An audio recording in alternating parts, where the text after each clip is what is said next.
vai edificar e orientar vocês, né? Todos nós. Quem aqui tem filhos? Todo mundo? Que bom. Pequenos, adolescentes, adultos, tudo de um pouquinho, né? Um pouquinho de tudo. Então tá, vamos lá começar. Educação de filhos, né? Que é o nosso tema. Família. Família, risco ou proteção? Por que eu pergunto isso aí? Porque a família, a gente tem uma ideia assim, que a família ela sempre é uma proteção, né? Mas se a gente for avaliar, a família nem sempre é uma proteção, por isso que eu faço essa pergunta. Então assim, queria que você pensasse nesse momento, se a sua família tem funcionado como um risco ou como uma proteção. Para você, como foi para você que já é adulto, já tem uma família, como foi na sua infância, na sua adolescência, como a sua família funcionou para você? E você hoje, né, que é um adolescente ou que é um jovem, como que essa família, a sua família hoje funciona para você? E vocês que são pais, né, como que vocês veem o que vocês estão oferecendo para o filho de vocês? Essa família de vocês estão oferecendo uma proteção para ele? Ele está dentro de um lugar protegido ou ele está correndo algum risco? Né? Então, próximo. A família estruturada, ela funciona como proteção, pois cumpre sua função. Né? Então, a família que é estruturada, né, ela cumpre a sua função. Então, ela funciona como uma proteção. Agora, a família desestruturada, ela funciona como risco. Por quê? Porque ela não cumpre a sua função. E qual que é a função da família? Funções da família, eu botei duas, né? Proteger seus membros nos aspectos bio, psico, sócio, espiritual, parece um palavrão, né? Mas é simples, bio, físico, né? Psico, psicológico, emocional, sócio, social e espiritual. Então são 4 dimensões da vida. Porque o ser humano, ele tem, todos nós temos 4 dimensões na vida, né? O físico, que é o biológico, o psicológico, o social e o espiritual. Então, por isso esse palavrão, né? Então, assim, a família, ela tem, uma das funções dela é proteger os seus membros dentro dessas 4 áreas da vida. Proteger fisicamente, proteger psicologicamente, socialmente e espiritualmente. A segunda função da família é integrar seus membros na sociedade. O que é isso? Compartilhar e transmitir a cultura. O que é a cultura? Conjunto de conhecimentos, valores que você tem. Quais são os seus valores, né? Vocês que são pais. Quais os valores que vocês passam para os seus filhos? Os princípios, em que vocês acreditam? Quais são suas crenças? Quem vocês servem? O que vocês têm de valor, de vida, de respeito, de ética, de moral? Então, é tudo isso que é um conjunto de conhecimento, de crenças, práticas, valores, hábitos, costumes, tradições. Aí envolve tudo, linguagem, religião, arte, alimentação e por aí vai. Isso que é cultura. Então, a família, ela tem a função de proteger, né, os membros nos aspectos bio, psico, sócio, espiritual e integrar seus membros na sociedade, que é compartilhar e transmitir essa cultura.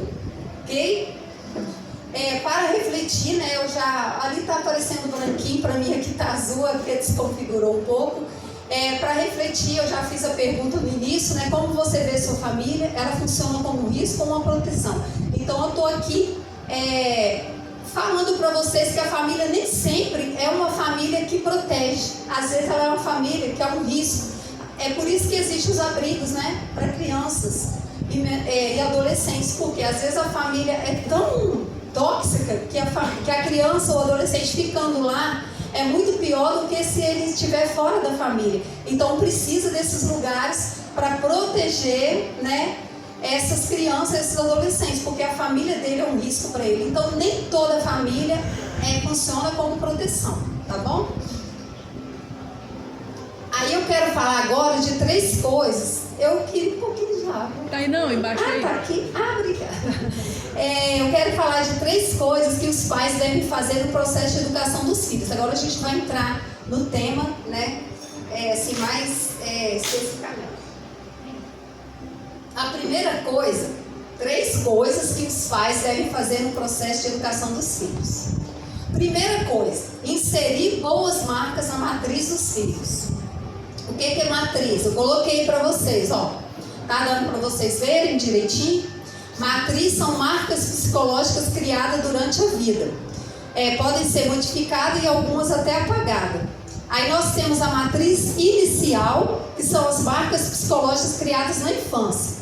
Então, essa matriz é aquilo que é marcado no psicológico, né, da criança, do indivíduo.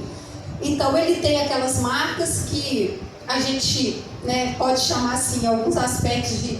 existe a personalidade e existe aquilo que é marcado, aquelas marcas psicológicas que são feitas na vida da criança e durante a vida inteira, mas mais especificamente na primeira infância, né, que acontecem essas marcas que são as mais profundas e as que são permanentes. Por isso que aí na matriz inicial está dizendo: marcas psicológicas criadas na infância podem ser modificadas, mas nunca apagadas. A de cima pode até ser apagadas, né? Agora essa criada ali na primeira infância, que é onde a criança está sendo, né, criada, formando a sua personalidade ainda. Então essas marcas, elas podem ser modificadas, mas elas permanecem para sempre. Então eu coloquei aí, né, que no Brasil a infância ela vai de 0 a 12 anos, né? Depois a partir de 12 já é adolescente. E a primeira infância vai de 0 a 7 anos. Então a matriz inicial é essa primeira infância aí, tá? Que é onde que o desenvolvimento cerebral ele fica acelerado, né? Que o cérebro ele forma milhões de conexões por segundo dentro dessa faixa etária. Então é onde se modifica mais, e não é só uma coisa psicológica, é uma coisa biológica também. Os próprios neurônios, eles vão, né, as conexões neuronais, as sinapses, então tudo é muito mais rápido na infância. Por isso que essas marcas, elas são muito mais profundas e permanentes, tanto as boas como as ruins, tá? Na primeira infância. Então, ó, na primeira infância, são construídas as bases das capacidades que irão influenciar toda a nossa vida. Então, tudo isso que acontece nessa primeira infância vai influenciar a vida do indivíduo, a vida toda, até ele morrer, tá bom? Então, ó, ela vai influenciar biologicamente, né, que é o físico, eu já falei, as funções motoras, né, de nutrição, de saúde em geral. A cognitiva e intelectual, que não é a mesma coisa, mas vamos colocar aqui como se fosse sinônimo para não complicar muito. Raciocínio lógico, o pensamento, a percepção, a memória, a linguagem. A área psicológica e emocional, né, que é a cognição junto com os comportamentos, com o domínio das emoções e do sentimento, como você lida com as suas emoções. E o social, que é aquela de você interagir na sociedade, interagir um com o outro, né? E então, assim, eu botei aqui essa observação lá embaixo: ter atenção para os marcos do desenvolvimento infantil. Por que isso? Quando você vai levar seu filho no pediatra, que ainda tem criança, e você tem lá no cartão de vacina aqueles marcos do desenvolvimento, aquele gráfico, né? Então ali o pediatra ele vai acompanhando se seu filho está dentro dos marcos do desenvolvimento. Então, assim, até 2 anos ele tem que falar pelo menos tantas palavras, ele tem que fazer esse movimento, ele tem que... Então, tem todos os marcos de desenvolvimento. Quando ele está atrasado, né, então, assim, é lógico que não é uma coisa assim redondinha, né, muito, mas é uma média que eles têm para saber se seu filho está desenvolvendo normalmente, ou se tem algum atraso, ou se ele está um pouco adiantado, tá bom? Então, esses marcos de desenvolvimento, ele mostra tudo isso, né? Esse desenvolvimento biológico, cognitivo, psicológico. Aqui, Freud, ele fala que aquele que não teve um toque saudável na infância, vai buscar qualquer tipo de toque. Então, eu coloco aí, a criança que não teve amor e validação dos pais, né? Ou de figuras de autoridade, ou dos pais, ou de um cuidador, ele tende a seguir frágil pela vida buscando isso em outras pessoas. Então eu peguei essa frase, né, que Freud falou para a gente pensar um pouco nisso, né? Então ele fala: aquele que não teve um toque saudável na infância vai buscar qualquer tipo de toque. Que toque é esse, né, gente?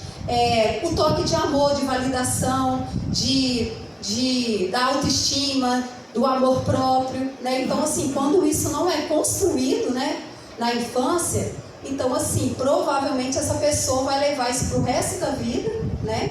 E aí vai precisar ressignificar isso na psicoterapia, ou então a própria pessoa mesmo com a religião, na igreja, ou através de alguma coisa, ele vai ter que ressignificar isso para ele vencer esse trauma para ele não desbandar pela vida, senão pode acontecer. Então, por isso a importância disso, né? Aí eu falo um pouco aqui de personalidade, que são esses traços psicológicos que definem o nosso modo de ser. Todo mundo aí fala, minha personalidade, e às vezes a pessoa não sabe explicar, mas é simples. É aquele modo de você pensar, sentir e agir, que é esse ciclo aí, PSA, né? Pensar, sentir e agir. O modo que você pensa, como você pensa as coisas, como você sente e como você age. Isso aí que é a sua personalidade. Tá? O caráter não, o caráter é a nossa conduta diante da sociedade, a nossa conduta moral e ética, né? Então, assim, muitas vezes a pessoa não sabe, que personalidade e caráter não é a mesma coisa? Não, a personalidade é a forma de você pensar, sentir e agir. O caráter é como você se comporta diante da sociedade, moralmente e eticamente falando, ok? Então, a base da personalidade é formada até os 7 anos, que eu falei que é da primeira infância. E é do caráter até 12 anos. A base, tá, gente? Não significa que depois já formou aquilo ali e acabou. Não. Mas ao longo da vida continuam sendo moldados, né? Podendo ser modificados, ressignificados, polidos, né? Por meio de psicoterapia, igreja, esporte, arte, já falei. Então, quanto mais tarde buscar essa mudança, quanto mais tarde a pessoa buscar essa mudança, mais difícil ela será. Por quê? Porque as raízes se tornam mais sólidas. Aí eu pego aqui a referência, né, de Provérbios 2 e 6, né, para não ficar só nas teorias seculares, né? A gente pega aqui, esse Provérbios tem tudo a ver com isso que eu estou falando, de matriz, de marcar a matriz. Provérbios 2 fala o quê? Ensine a criança. Aí eu botei que é igual a quê? Marcar a matriz inicial. Não está falando ensino adulto, nem ensino adolescente, não é ensino a criança? Ensine a criança marcar a matriz inicial. Quando crescer, não se desviará dele, né? Ensina a criança o caminho que deve andar. Quando crescer, não se desviará dele. Por quê? Essas marcas, boas ou ruins, elas poderão ser modificadas, mas nunca apagadas. Por isso que eu grifei ali, não se desviará dele. Então, às vezes você pode falar assim, mas eu criei meu filho na igreja, desde pequenininho, sempre levei, e ele, na hora que ele ficou adolescente, completou 15 anos, ele não quis mais e desviou. Mas assim, pode ter certeza que a consciência dele não deixa ele em paz. Porque se você marcou ali a infância dele, criou ele no caminho, né, e depois ele desviou, foi uma opção dele, ele ainda não está totalmente maduro, né? Em nome de Jesus, se Deus quiser, continue orando e aconselhando, né? E que ele provavelmente vai voltar, né? Mas assim, se acontecer isso, essa marca que você colocou ali na infância dos valores cristãos, né, da fé, isso não vai sair. Ele pode estar fazendo isso assim, querendo, por curiosidade, querendo experimentar as coisas um pouco lá fora, mas assim, não que isso seja saudável, mas você não precisa pensar assim, não, eu fiz tudo isso e não deu certo, né? Então isso aqui não é uma receita de bolo, não, se você fizer assim vai acontecer sim, não é causa e consequência, mas se você fizer assim, 90% de chance vai acontecer isso aqui. Agora, se você falar, eu fiz com esse filho aqui, não adiantou nada, porque na adolescência ele foi mudando, não sei o quê, então não vou fazer com esse outro aqui não, porque não adiantou nada. Cada pessoa é uma pessoa, né? E adiantou sim, porque se ele, mesmo que ele desviou, as marcas estão lá, elas não vão desaparecer nunca, né? Então assim, elas são permanentes, essas marcas na infância. Por isso que a Bíblia fala, não se desviará dele, não significa que ele não vai sair da igreja. Ele não vai se desviar no sentido de aquilo que ele aprendeu nunca vai sair da mente dele, aquela marca que você deixou, ela nunca vai sair. Ele pode fazer o que ele quiser lá na vida, mas a consciência dele vai estar sempre martelando ele. Então, o papel dos pais é fazer o que a Bíblia está mandando. Agora, se depois a pessoa decide, depois de adulto ou uma certa idade, né, tomar outros caminhos, pelo menos assim, a parte que é da gente fazer, a gente fez. Para refletir, você inseriu, ou insere, né? Eu ainda tomei boca, gente, recuperando devagarinho. Boas marcas nos seus filhos desde a gestação. Por que eu falo desde a gestação? Porque essas marcas não é só depois que o bebê nasce, não. Tá bom? Então, desde o ventre, né, o bebê ele já sente as emoções da mãe, ele já sabe, né, se ela está rejeitando, se ela está amando, ele já acostuma com a conversa da mãe, do pai também, tá, gente? Então, assim, ele já chega ali certos períodos da gestação que ele já começa a sentir tudo. Então, essas marcas, elas têm que ser colocadas desde a gestação. Você se empenha para modificar as marcas ruins deixadas do seu filho? É só para refletir, tá? O que é inserir novas marcas? Reconhecer seus erros e defeitos, arrepender-se, pedir perdão, mudar o comportamento e restituir. Por que eu botei entre parênteses? Pais também são gente. Por que isso? Porque vocês têm que mostrar para os filhos que vocês também são seres humanos. Então, os pais, a gente tem a mania de querer passar aquela coisa de super-herói, né? De que eu não erro. Ou então, não deixar transparecer para o filho que você errou, não pedir perdão, não. Então, assim, que a gente às vezes fica com medo do filho, assim, não confiar mais na gente, não. Mas é muito pelo contrário. Se você mostrar essa humanidade, eu também sou falho, eu também sou ser humano, eu também sou gente, eu também falho, mas eu falhei, mas eu estou tentando acertar. Meu filho, me perdoa, desculpa, eu fiz isso, eu fiz aquilo, eu falei desse jeito, ou eu te bati dessa forma.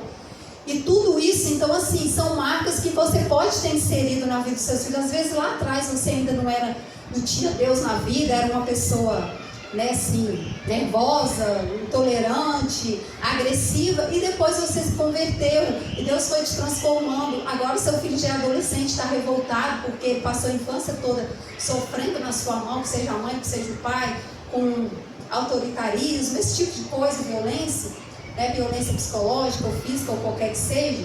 E aí você converteu, só que você deixa pra lá, né? Tipo assim, não falou nada com ele, não conversou até hoje. Então, inserir novas marcas é quando você sabe que você inseriu marcas ruins no seu filho e você chega para ele e vai conversar com ele. Já pode ter passado 1 ano, 2, 3, não sei, não importa. Até se seu filho já for adulto, for casado, depois você tomou consciência disso, o que às vezes a gente faz por ignorância, por não conhecer, né? Às vezes a gente não tem as informações e a gente não sabe. Então a gente dá o que a gente tem de melhor. E às vezes o melhor que a gente tem é isso, porque a gente também recebeu isso. Às vezes a gente, né, como pais, nós também fomos tratados dessa forma pelos nossos pais, os nossos pais pelos nossos avós, e isso vai passando de geração a geração, e a gente não conserta, não quebra esse ciclo. Então chegou a hora de quebrar o ciclo, porque enquanto a gente não tem a informação, né, a gente é inocente, mas depois que você conhece, você foi orientado, então você pode fazer. Então, se algum de vocês tem isso, né, tem consciência que vocês fizeram alguma coisa com o filho de vocês quando era menorzinho, talvez ele ainda é criança, mas é bem maior, é adolescente ou já é adulto, chega e conversa, pede perdão, porque isso pode não apagar as marcas, né, que a gente diz que não apaga, mas não quer dizer que não apaga, mas que ela vai ficar ali, né? Não tem a cicatriz você não vê e não lembra, só que não dói mais, só dói quando tem a ferida. Então, é essa ferida que você causou no seu filho quando ele era criança, e agora ele já é um adolescente ou um jovem, que você pode ir ali inserir uma nova marca boa em cima daquela e refazer aquela cicatriz, né? Então, assim, ele pode nunca esquecer porque isso aconteceu na infância dele, e a gente não tem amnésia. Eu vou esquecer o que aconteceu na minha infância, eu não tenho amnésia, não bati a cabeça, eu não vou esquecer. Mas eu vou lembrar daquilo, vou lembrar também, nossa, mas meu pai foi aberto comigo, conversou, me pediu perdão, ele também não tinha, né, essa orientação, ele também sofreu abuso quando ele era criança, quando ele era adolescente, e ele casou e passou isso pra gente, mas ele reconheceu e tal, isso vai ser ótimo, né? Então, assim, para melhorar esse vínculo entre vocês. A segunda coisa, nós falamos a primeira, vocês lembram a primeira, gente? Primeira, inserir boas marcas na matriz dos filhos, tá bom? Decore, tá? No final eu vou perguntar, são só 3 coisinhas. A primeira, fala comigo. Inserir boas marcas na matriz dos filhos. Na matriz que eu já expliquei, né, que é aquela primeira infância ali. Na infância, Então, assim, para marcar para o resto da vida. A segunda, pode ler comigo, por favor? Ter comportamentos compatíveis com aquilo que quer ensinar aos filhos. Isso, ter comportamentos compatíveis, né, com aquilo que quer ensinar aos filhos. Por quê? Provérbios, de novo, Provérbios não fala, ensine a criança no caminho, por isso que eu grifei ali, no caminho. Não é ensine a criança o caminho, meu filho, é ali, ó, passa, vai lá que é ali, tá bom? Eu tô aqui e tô falando para ele passar ali. Então, assim, ter comportamentos compatíveis, não pode ser coisas incompatíveis, contraditórias. Eu peço para fazer uma coisa e eu faço outra. Então, não deve existir um abismo entre o comportamento dos pais e o que querem ensinar aos filhos, porque a criança ela aprende mais pela observação e pela imitação do que pelo que ela ouve. Então, não pode, né, essa coisa de faça o que eu digo, mas não faça o que eu faço, não funciona com os filhos, porque eles vão aprender imitando o que você está fazendo, observando o que você está fazendo. Então, você pode falar ali, 10 horas na cabeça dele, mas se você tiver um comportamento diferente daquilo que você está tentando ensinar, ele não vai aprender, ele vai repetir aquilo que você está fazendo, aquilo que ele está vendo você fazer, ok? Aí eu botei um pouquinho aí só de ciências, assim, né, pra gente rapidamente, pode pular, pode passar.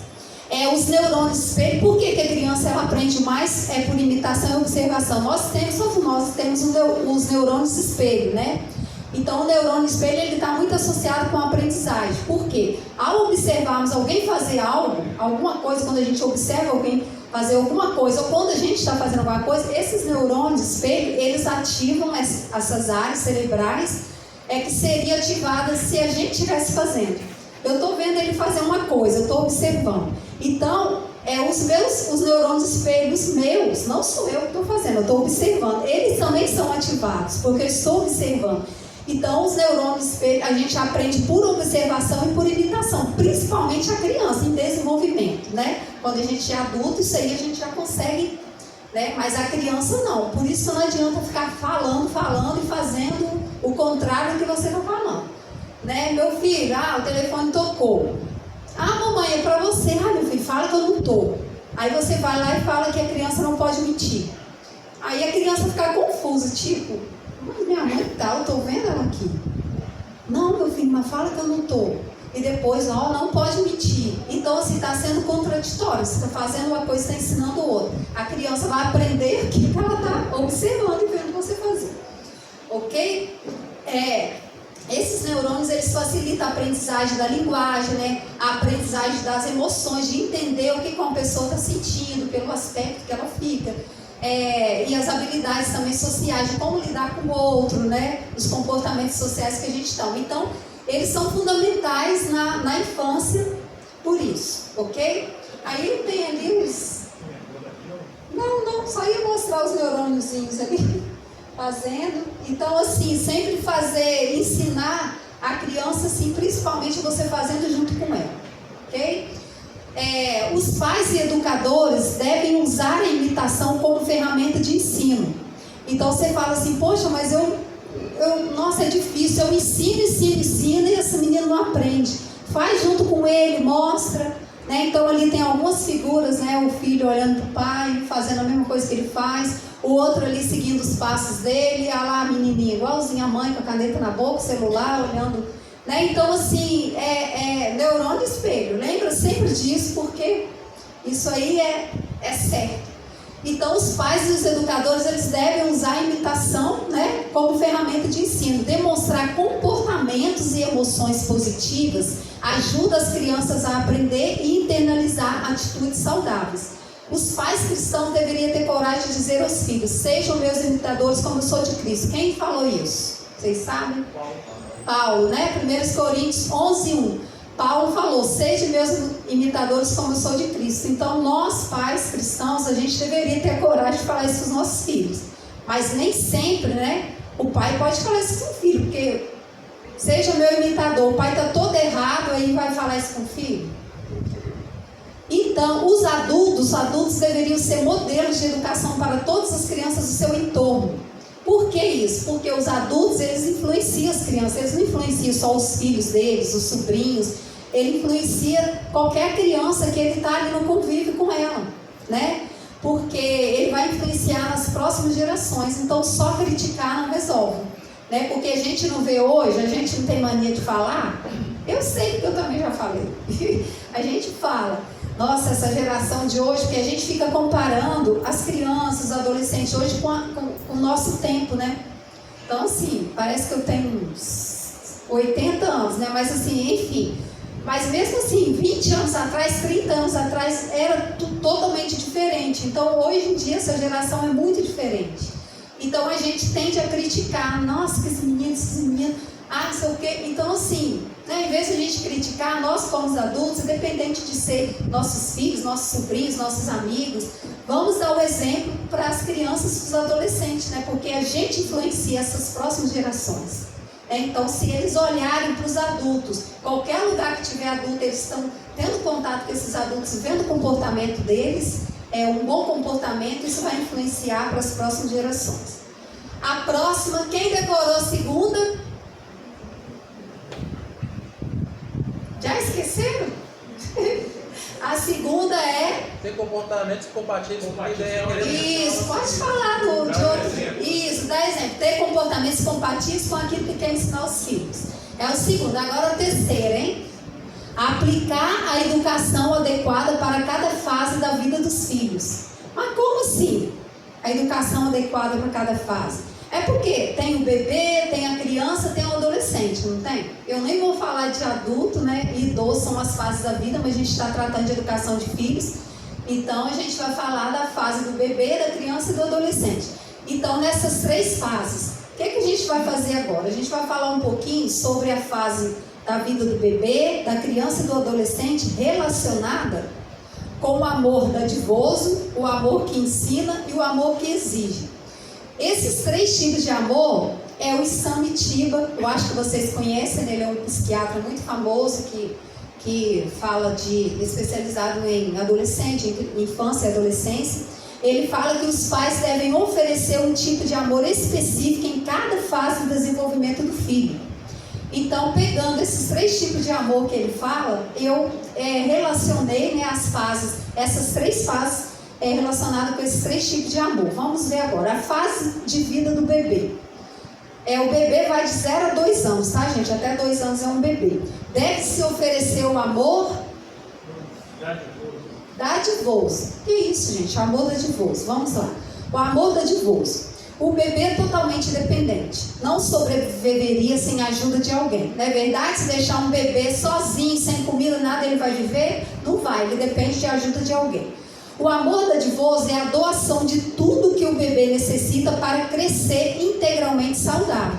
Para crescer integralmente significa o quê? Aqueles 4 aspectos da vida. Biologicamente, psicologicamente, socialmente, espiritualmente. Então o bebê ele é totalmente dependente. Se não tiver alguém para cuidar dele, ele vai morrer. Morre de fome, ele vai ficar todo sujo. Enfim.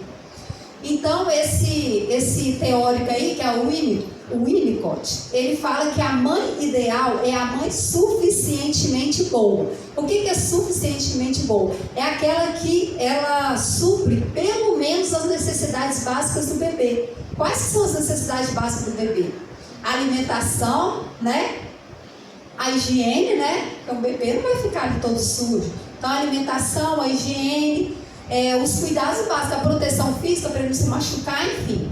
Então, esse autor ele fala que a mãe ideal é a mãe suficientemente boa, que é aquela que supre pelo menos a necessidade, mesmo que ela não romantize a maternidade, né? Porque a mulher, naturalmente, ela romantiza a maternidade. Não são todas, tá, gente? Eu conheço algumas mulheres que não gostariam de ser mãe, não gosta, não queria.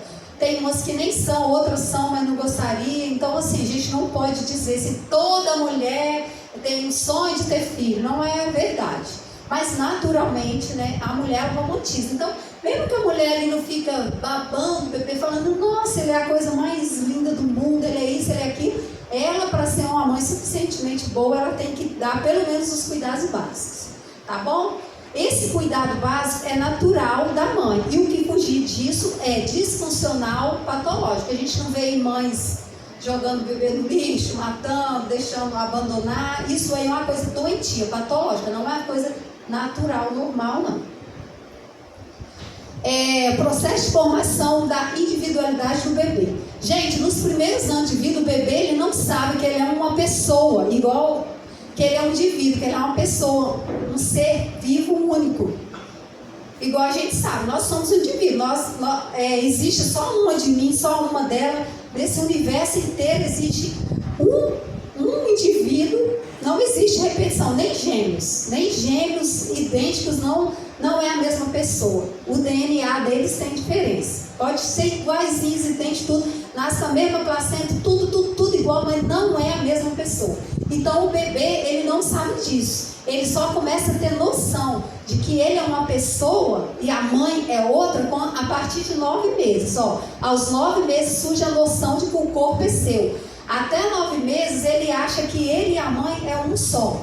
Vocês já ouviram falar disso alguma vez? Já, né? Tem pelo menos uma pessoa ali que já ouviu. Então, a partir de 9 meses ele começa a entender que ele é uma pessoa e a mãe é outra.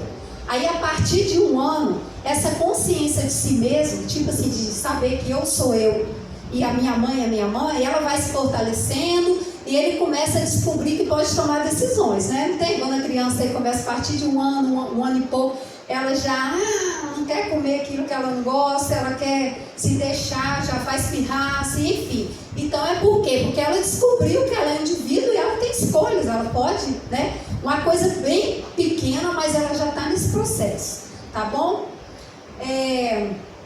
Esse mesmo autor que eu falei aquela hora, o Winnicott, ele fala que o primeiro espelho da criatura humana é o rosto da mãe, sua expressão, seu olhar, sua voz. Aí tem uma mãe, né, o bebezinho olhando para ela. Você que é mãe aí sabe, né, quando a gente está amamentando, como que o bebê fica pra gente?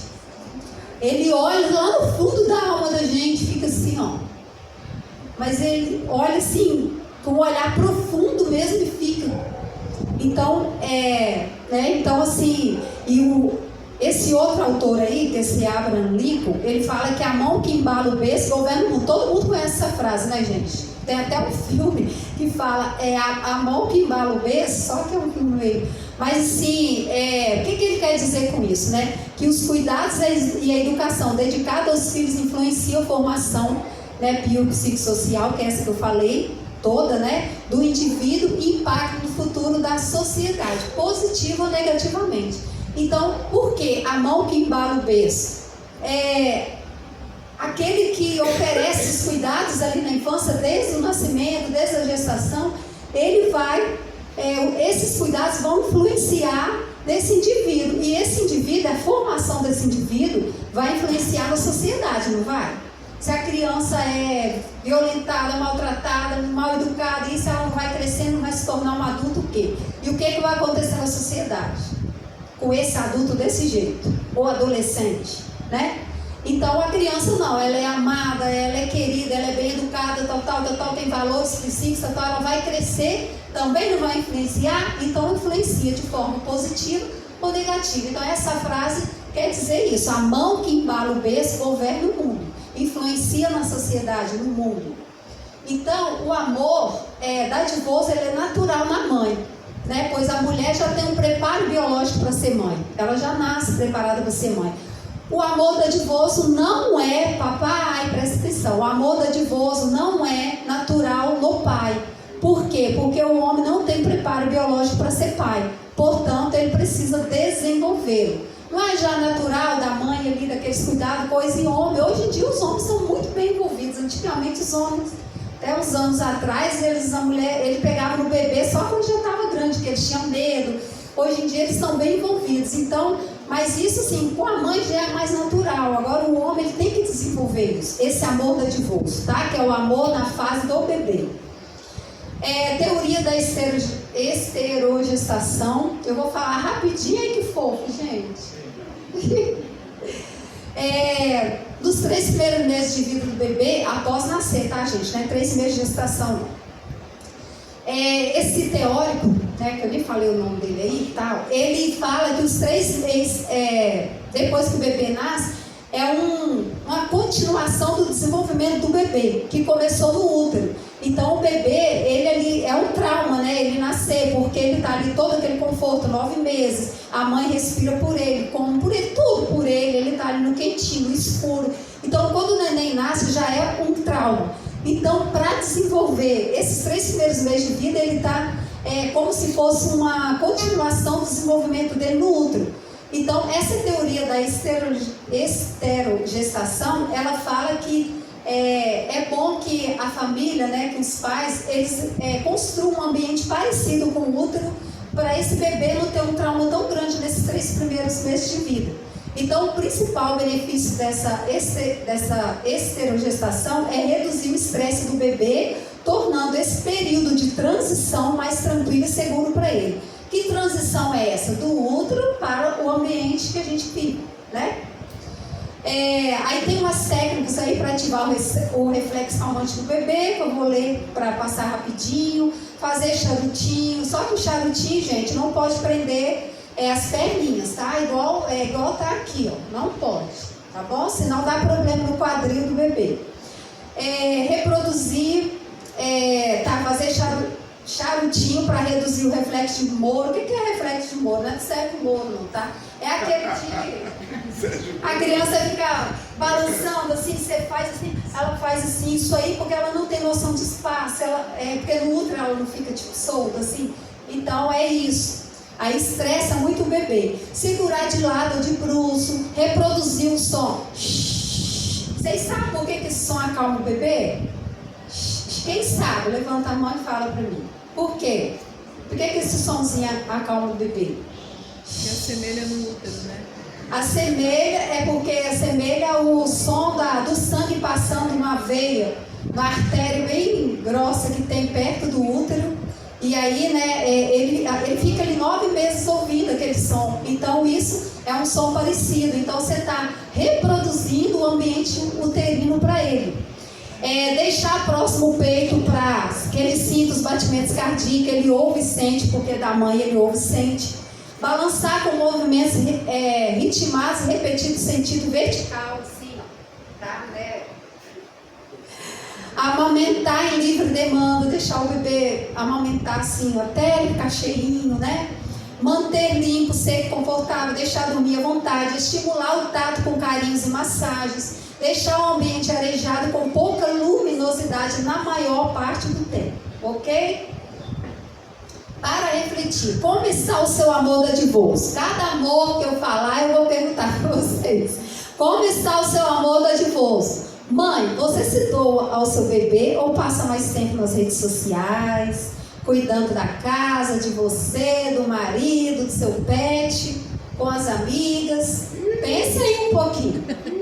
Apertou. Aí, ó, a mulher estressada aí, ó, tampando o rosto, não aguenta mais essa menina gritando. Pais, vocês deixam seu bebê chorar até ele cansar e dormir ou buscam entender as necessidades dele? Lembra? Ó, a mãe suficiente, ideal é a mãe suficiente boa. Só que eu tô falando só de mãe, não. Agora eu tô falando dos pais, tá bom? Pai, você ajuda nos cuidados com o seu bebê? Aí o paizão, ó, com o bebê dormindo. Ó, ceia de madrugada, tá, gente? Levanta na madrugada, troca fraldas. Deixa só por conta da esposa? Ah, isso é coisa de mulher, coisa de mãe.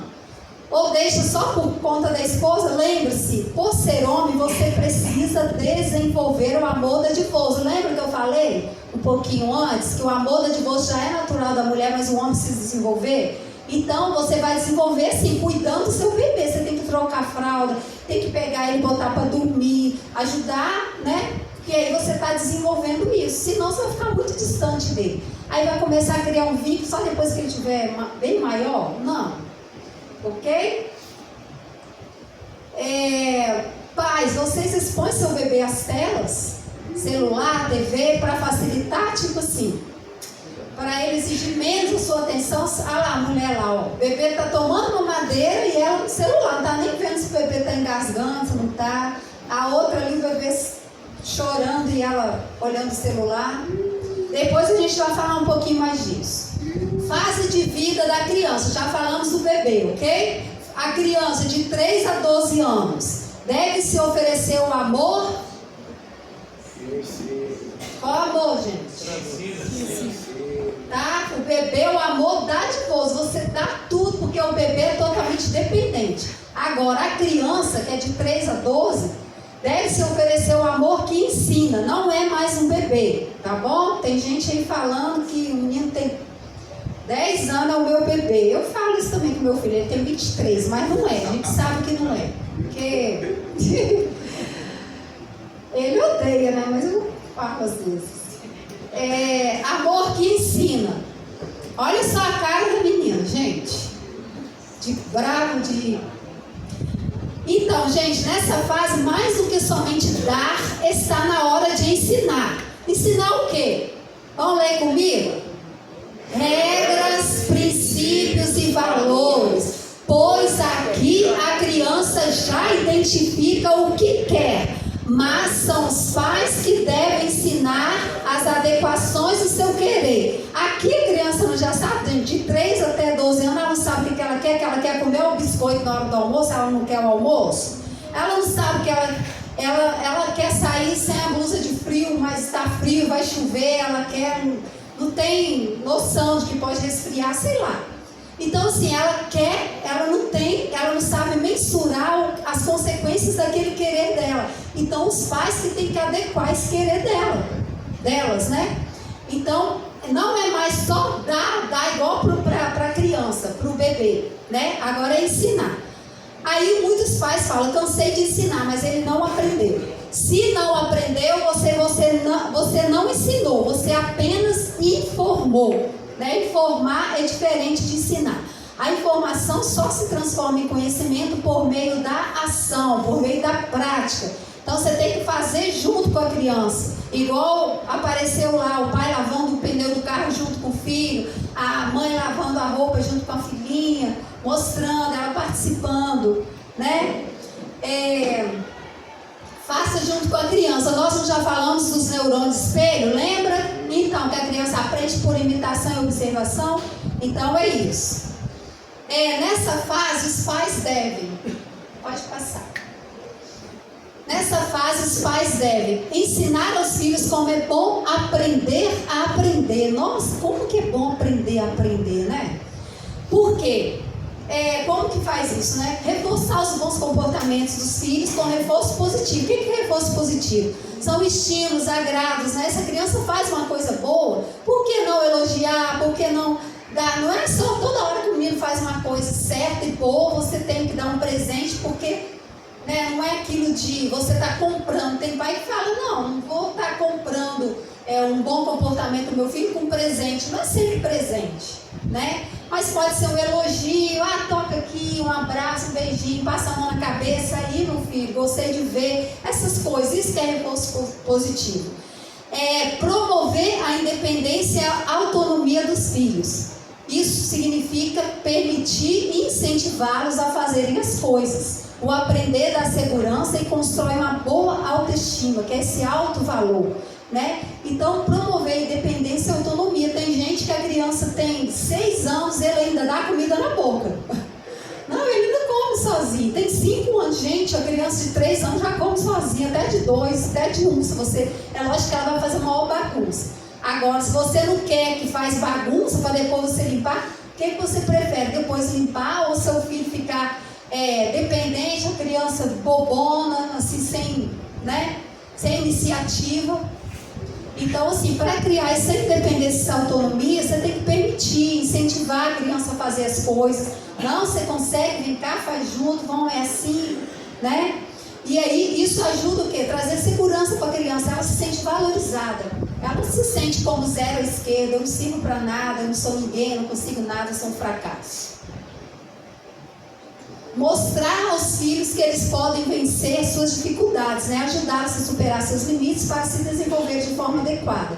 Mostrar aos filhos a causa das proibições, levá-los a enxergar os riscos, né, os perigos e as novas alternativas éticas e permitidas.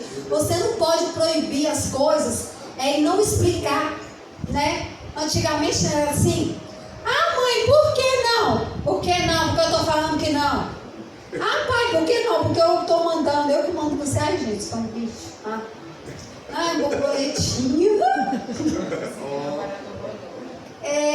Então. Não é barato.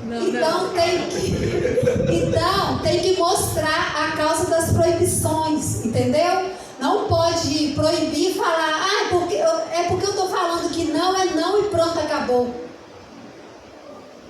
Isso é, o que é isso? Grosseria, né, gente? Então, faça o que eu mando, menino. Estou mandando você fazer, não precisa saber por que não. Então, assim, mostra, não, filho, por isso, ó, se você fizer isso, olha, vem cá, tem uma outra forma de você fazer, ó, se a gente fizer assim, assim, assim, vamos tentar, não sei o quê, mostra alternativas que são éticas, que são permitidas, né? Uma coisa que pode fazer eticamente, que é permitido, que você vai dar uma alternativa diferente para ele. Não, desse jeito não pode, não autoriza você fazer, mas vamos pensar em uma outra forma junto aqui, né? É isso aí que é ensinar. Como o vínculo emocional entre pais e filhos influencia na educação dos filhos? Quando o filho tem um vínculo afetivo forte e saudável com os pais, a educação dele se torna muito mais... Quando o filho tem um vínculo afetivo forte e saudável com os pais, a educação dele se torna muito mais fácil, né? Porque ele se sente amado, mesmo quando suas vontades são contrariadas pelos pais. Então, assim, o filho, não é porque o pai e a mãe vai negar uma coisa, ele pediu para fazer uma coisa, ou ele pediu para comprar uma coisa e foi negado, que ele vai se sentir rejeitado e não amado. Não, ele sabe que os pais amam e que aquela negativa dos pais, às vezes é porque o pai não pode comprar naquela hora, ou aquilo não pode deixar fazer por algum outro motivo que o pai vai explicar. Então ele não se sente rejeitado e desamado porque o pai ou a mãe negou uma coisa. E isso quando o filho tem um vínculo saudável com os pais. Porque se ele não tiver essa negativa das coisas, ele vai receber como uma negativa, como uma falta de amor, né? Como uma rejeição a ele também. Por isso a importância do vínculo. O contrário também é verdadeiro, né? Que eu acabei de falar. Teoria do apego, né? A teoria do apego, esse aí é Bowlby e o Winnicott. Eles falam do apego. O que é o apego? É a relação afetiva entre a criança e seus pais ou o cuidador. Que é o vínculo emocional, né? Que influencia positivo ou negativamente o desenvolvimento integral da criança. Tem os tipos de apego. Tem o apego seguro e o inseguro. Então, na infância e na adolescência, um desses dois apegos vão ser construídos. Eles vão ser estabelecidos. Vocês já devem imaginar, né? Que o apego seguro, vamos lá, próximo. Os pais desenvolvem o apego seguro nos filhos quando proporcionam um ambiente seguro, oferecendo o quê? Vamos ler? Proteção.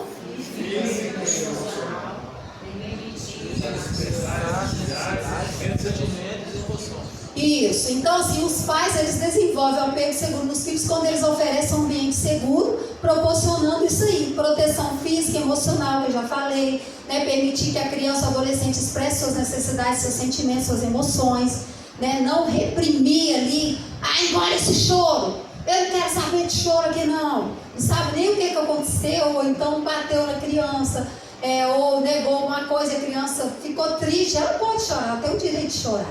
Então não tem isso de engolir o choro. A criança, o adolescente, ele tem direito a se expressar.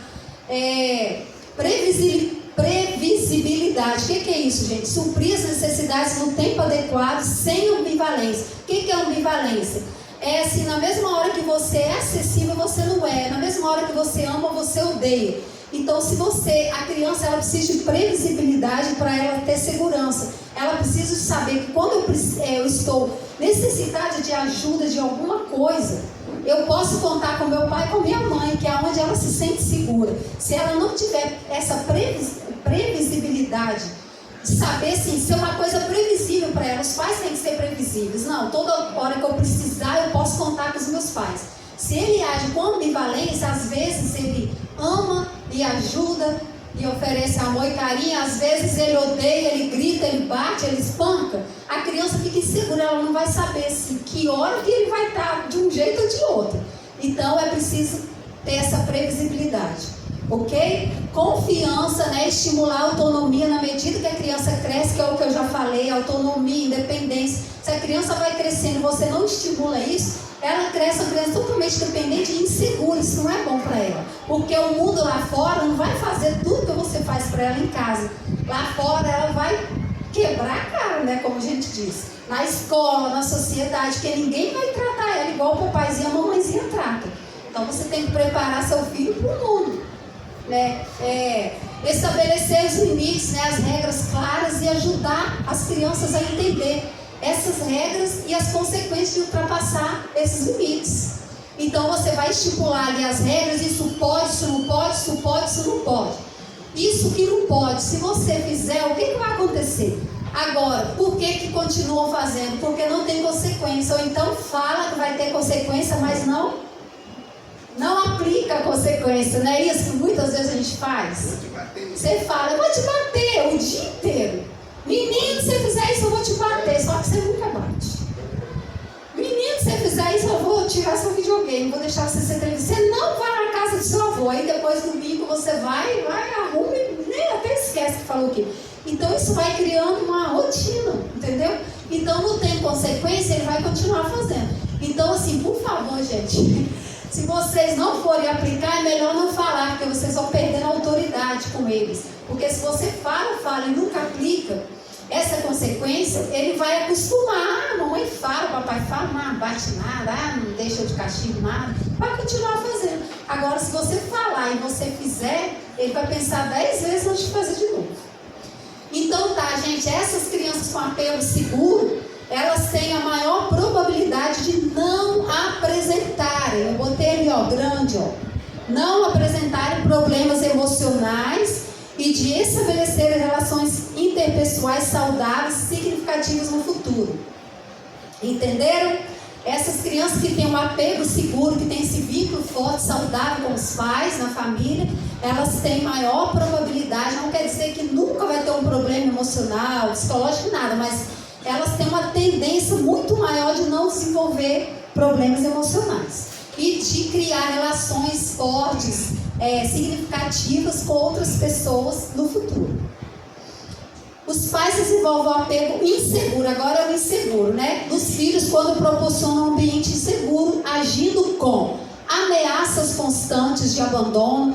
Eu vou sumir dessa casa, vocês nunca mais vão me ver. Quem já ouviu isso aqui? Eu ouvi isso várias vezes quando eu era criança. Várias. Então assim, né? Não é na hora que os pais estão brigando lá, às vezes eles falam, eu vou sumir, você vai ver, qualquer dia desse jeito eu não estou mais aqui. E as crianças estão lá ouvindo, né? Então, ameaças constantes de abandono, ambivalência, que é algo que eu acabei de explicar, ser contraditório, impreciso, às vezes ama, às vezes odeia, às vezes dá amor, às vezes dá pancada, né? Autoritarismo versus autoridade, que é muito diferente, todo mundo sabe disso, né? Que usa a repressão e a violência como forma de educar. Então, os filhos se sentem ansiosos, inseguros consigo mesmo e com os outros. O que acontece? Eles ficam desconfiados do ambiente que eles vivem, eles não têm confiança no ambiente, porque são, né, tratados assim. Quando essas crianças chegam na adolescência, olha aqui que importante, ó. Essas crianças que têm apego inseguro, quando chegam na adolescência, elas não se sentem pertencentes a grupo algum, daí buscam reconhecimento e pertencimento que não tiveram na infância. São propensas, né? Tem a tendência ao uso de drogas, transtornos do humor, transtornos sexuais, comportamentos agressivos e antissociais. Elas têm a tendência também a cometer infrações na tentativa de chamar a atenção, forçando sua inserção no meio social, mesmo que seja pela via de infringir a lei. Aí vai quebrar patrimônio público, vai fazer não sei o quê, vai, né, entrar cometer infrações, porque ela quer chamar a atenção, porque ela não teve essa afirmação. Quando criança, ela quer pertencer a algum grupo, porque nós, como seres humanos, indivíduos, a gente quer ser pertencente, né? Então, esse mesmo autor aí, né, que eu estou falando dele toda hora, ele fala que a conduta antissocial é um grito de desespero para o sujeito que reivindica do social aquilo que ele foi prometido. Não é apenas um ato impossível ou destrutivo do indivíduo, mas uma resposta a um sentimento de frustração e perda. Aí eu coloquei uma criancinha, né, na rua, em cima do jornal, toda suja. Esse outro autor, ele fala, né, Balbi, ele fala que o amor materno na primeira infância é tão importante para a saúde mental quanto as vitaminas e proteínas para a saúde física. Tem gente que acha que é só dar comida para a criança. Ah, ter filho é mais uma boca. Não é isso. Criança não é um cachorrinho, um porquinho, você tem que só alimentar, né, assim. Tem gente tratando cachorro muito melhor do que eu. Mas assim, no modo de dizer, né? Aonde come um, come outro. Não é só isso, gente. Então, assim, né? O Balbi, ele fala, por isso que ele fala que o amor materno na primeira infância é tão importante para a saúde mental quanto as vitaminas e proteínas para a saúde física. A privação de amor e cuidados na infância é igual o desinteresse, afastamento, ausência, que é igual a negligência, que é igual crime. Na nossa lei não fala que a negligência é crime? Então, assim, tem muitos pais aí sendo processados por negligência, os filhos. Então, é isso aí. Qual é a diferença entre o abandono material, o abandono intelectual e o abandono afetivo? O material é quando o responsável deixa de prover, sem justa causa, a subsistência do filho menor de 18 anos. O abandono intelectual é quando o responsável deixa de garantir a educação primária de seu filho, sem justa causa. O abandono afetivo, quando caracterizada a indiferença afetiva de um genitor em relação aos seus filhos. Aqui é bem rapidinho, gente, só uma coisinha assim para vocês entenderem. A gente ouve aí, tá muito na moda, né? A gente falar que as pessoas são narcisistas, não é? Não tá muito na moda? No YouTube você não vê um monte de coisa. Fulano, todo mundo é narcisista. Então tá, a importância, eu quero falar só um pouquinho rapidinho do eu bem formado. O que é esse eu? É esse amor próprio, né? Então assim, como que é? O narcisismo, ele é a validação do eu. É essa autovalidação, como eu me vejo, como eu me valorizo. Como ocorre essa autovalidação? O olhar do outro valida o olhar do eu. O olhar da mãe valida o olhar, ou não valida o olhar do filho. Então, se a mãe, se os pais olham para esse filho, quando tem esse bebê, quando está gestando esse bebê, ela rejeita e ela olha para ele depois que ele nasce e começa a tratar com todo esse desamor, com todo, né? Ele vai, esse olhar dele, o olhar da mãe que vai validar o olhar dele sobre ele mesmo. Então, do jeito que a mãe o vê, ele se vê. Se a minha mãe me ama e me cuida, né, eu vou me amar e me cuidar. Se a minha mãe me odeia e não me quer, eu também vou. Então, a validação, a formação do eu, né, de como você se vê, de como você consegue se enxergar, isso é construído desde a infância ali, bem pequenininho. Tá bom? Então, quando essa validação da mãe não acontece, pode ocorrer o quê? O baixo narcisismo, que é o narcisismo mal formado ou o narcisismo mal resolvido, que é essa autoestima baixa, né, que a pessoa não se ama. Pode acontecer depressão, a pessoa pode ser vítima de manipulação. Ela é tão boazinha que todo mundo manipula ela. Ai, nossa, ela é tão boazinha, ó, e sobe em cima, porque ela tem baixa autoestima, ela não sabe dizer não, ela não sabe dar uma resposta, porque ela quer ser amada, ela quer ser querida por todo mundo, então ela acaba deixando todo mundo pisar nela, montar nela, manipular, porque ela não se ama e ela procura esse amor no outro. E pode acontecer também outra coisa, o autonarcisismo, né? Que é assim, o narcisismo, que é o transtorno de personalidade narcisista, que é o egoísmo, o controle, a possessividade, a psicopatia, até crimes. Então, assim, quando a pessoa se ama demais, que na verdade é o contrário, né? Ela não se ama, mas ela cria uma imagem que ela é demais para amenizar essa dor dessa rejeição, ela acaba fazendo o quê? Ela é uma pessoa egoísta, ela é controladora, ela é possessiva, né? Pode chegar até a psicopatia, até crimes, né? Por que eu não posso ter aquela Ferrari? Eu quero aquela Ferrari, eu não tenho condição de comprar, eu vou ali no assalto, bota a arma na cabeça do dono, passa a Ferrari para cá, porque eu quero, ué. Então assim, né? Pensa só nele, nas vontades dele, no eu dele. Né? Por que essa mulher, né? Por que essa mulher não me quer mais? Ela não me quer, não, ela me rejeitar jamais, então eu mato ela. Entendeu? Então é isso, só para, né, dar uma pincelada.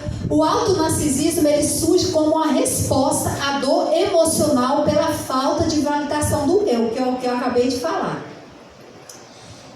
Busca a validação externa, busca da validação externa e cria uma imagem exagerada de si mesmo para compensar a falta do valor interno. Na verdade, ele se odeia, mas ele não sabe disso, ele acha que ele é o bambambam, né?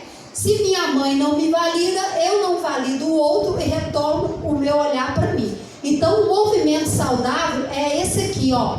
Eu me olho, aí eu vejo a minha mãe, os meus pais, eles me validam, e aí eu amo o outro, eu consigo amar o outro porque eu sou amada, né?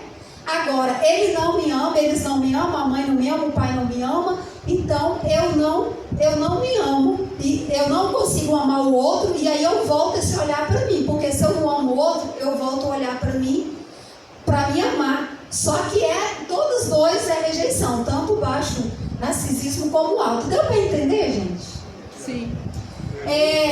O movimento saudável é esse. O outro, né? Eu, você, ok, eu, você. Eu penso em mim, mas eu penso também em você. Eu quero me satisfazer, mas eu também quero você. Eu quero bem para mim, quero bem para você. Movimento doentio, não. Você me rejeitou, eu me rejeito. Eu rejeito você, não consigo amar o outro. E aí eu volto esse olhar para mim, já que eu sou rejeitada, eu não me amo. Então eu tenho que olhar para mim, porque se eu não olhar para mim, quem vai olhar? Então é isso. Então no baixo e no alto narcisismo é preciso buscar ajuda. Quando nos sentimos rejeitados, passamos a rejeitar nós mesmos. Eu sou horrível, eu não devia ter nascido, eu não deveria existir. E a menininha aí, ó, eu faço mal à minha mãe. Aí esse pai aí, os menininhos aí carentezinhos, né, assim no ombrinho dele, ele tipo, que saco, tipo, né? Então assim, fatores do alto narcisismo genéticos, tá? Tem uma predisposição genética, ambientais, que é essa supervalorização, falta de limite, falta de frustração. Aí eu botei entre parênteses, a mãe deve começar a frustrar o filho desde a amamentação, né? Então assim, o bebê, é lógico que o bebê, assim, quando ele está muito novinho, ele não tem muita noção, mas a mãe tem que ter. Porque se você deixar o bebê mamar o dia inteiro sem sair do seu peito, o que vai acontecer? Você vai morrer também. Então assim, tem que ter esse controle. Então assim, na hora que a mãe não dá o peito que o bebê quer, ela sabe que ele não está com fome, ele quer fazer o peito de chupeta, ela vai negar, ela não vai dar, né? Tem muitas mães que deixam fazer de chupeta, mas o certo é não deixar. Ele está com a barriguinha cheia, quer fazer o peito de chupeta? Não, você vai entreter ele com outra coisa. Aí ele vai chorar, vai gritar, isso aí já está frustrando ele está querendo uma coisa que ele não está tendo. Então hoje em dia, a geração Nutella, né? Hoje em dia tudo é bullying, ninguém pode falar nada. Se falar, seu negão, ó, processo. Ó, seu o quê? Baixinho, tampinha de garrafa. Nossa, é um bullying, vou me matar, vou entrar em depressão. Então, assim, as pessoas estão muito despreparadas porque parece assim, tudo é demais, né? Então, assim, por isso que eu ponto isso aí, que a mãe deve começar a frustrar o bebê na demanda da amamentação. Desde novinho, a criança ela precisa ser frustrada. Quem não é frustrado não amadurece, cresce achando que o mundo é dele. Aí eu botei em feminicídio e assalto, até que eu dei o exemplo aqui, né, da Ferrari e da mulher que largou o homem, enfim, ou vice-versa. Aí tem os pais helicópteros, né, que são esses dois autores que falam, que é o excesso de controle e interferência na vida dos filhos, o que ele vai comer, o que ele vai beber, o que ele vai vestir. A criança já tem uma idade para ter uma autonomia? Não, só vai vestir a roupa que eu escolher, só vai comer o que eu falar para você comer. Então isso também gera em curto prazo a falta de iniciativa, a baixa confiança em suas capacidades, a ansiedade de enfrentar desafios e, em longo prazo, compromete a construção de habilidades cruciais para a vida adulta, que é o quê? A autoconfiança, a resiliência, a independência, e isso resulta em problemas emocionais. Já viu um adulto que não tem iniciativa de nada, maior zero à esquerda, a pessoa às vezes casou, mas não tem, sabe, aqueles homens, aquelas mulheres assim, totalmente. Então, assim, né? Um outro fator, já falei de genético, ambientais e traumas na infância também pode gerar esse autonarcisismo. que são as críticas excessivas, a negligência afetiva, né, que eu já falei, a falta de validação do eu pelas figuras de autoridade, que são os pais ou algum cuidador, ok?